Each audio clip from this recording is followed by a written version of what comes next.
रामपुर नाम के एक छोटे से गांव में मोहन नाम का एक गरीब लड़का रहता था। उसके परिवार में उसके साथ उसके बूढ़े माता पिता रहते थे। सोहन का परिवार बहुत ही गरीब था।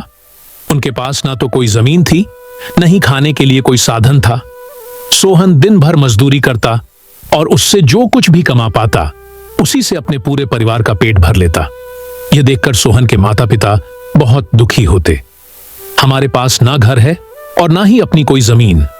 हमारा बेटा दिन भर दूसरों के खेतों में मजदूरी करता है और उसके बदले भी उसे बहुत कम पैसे मिलते हैं। हम दोनों अपने बेटे पर बोझ बन रहे हैं। परेशान मत हो रीमा, हमारा बेटा बहुत मेहनती है, भगवान सब देख रहा है। सोहन ने कभी किसी के साथ गलत नहीं किया। वह ईमानदारी से मेहनत करता है। उसने बचपन से बहुत परेशानियां देखी हैं, पर उसने कभी हार नहीं मानी। एक दिन हमारा बेटा भी बहुत धन कमाए और उसकी सारी परेशानियां दूर हो जाएंगी। सोहन हमेशा सोचता था कि आज भले ही उसकी किस्मत उसका साथ ना दे रही हो, पर उसे यकीन था कि अगर वह मेहनत करता रहेगा तो एक दिन उसका भाग्य भी बदलेगा और उसकी सारी परेशानियां खत्म हो जाएंगी।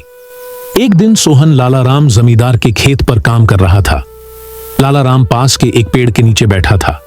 सोहन अपने काम में लगा हुआ था। तभी उसने देखा कि लाला राम बहुत ही उदास है और गहरी चिंता में डूबा हुआ है। लाला राम को उदास देख मोहन तुरंत लाला राम के पास गया और बोला, क्या हुआ मालिक, आप बहुत उदास लग रहे हैं। मुझे ऐसा लग रहा है जैसे आप किसी गहरी चिंता में हैं। कुछ हुआ है, मुझे बताइए, क्या पता मैं आपकी कोई सहायता कर सकूं। सोहन की बात सुनकर लाला राम को गुस्सा आ गया और वह सोहन से गुस्से बोला, अरे तू मेरी क्या सहायता करेगा, तू खुद अपनी सहायता कर सकता है। क्या अगर तू किसी की सहायता करने के काबिल होता तो क्या तुझे 2 वक्त के खाने के लिए आज मेरी जमीन पर काम करने की जरूरत पड़ती। चल यहां से जा, अपना काम कर और मुझे परेशान मत कर। सेठ जी, ऐसा नहीं है, ये सब वक्त वक्त की बात है, सब किस्मत का खेल है और इंसान को अपनी मेहनत पर विश्वास रखना चाहिए।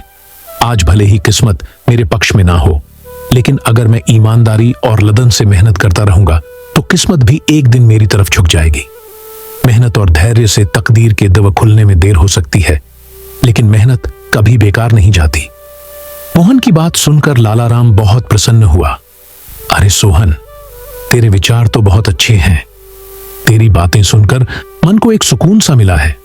इतनी परेशानियों में भी तू अपनी जिंदगी खुश होकर काट रहा है।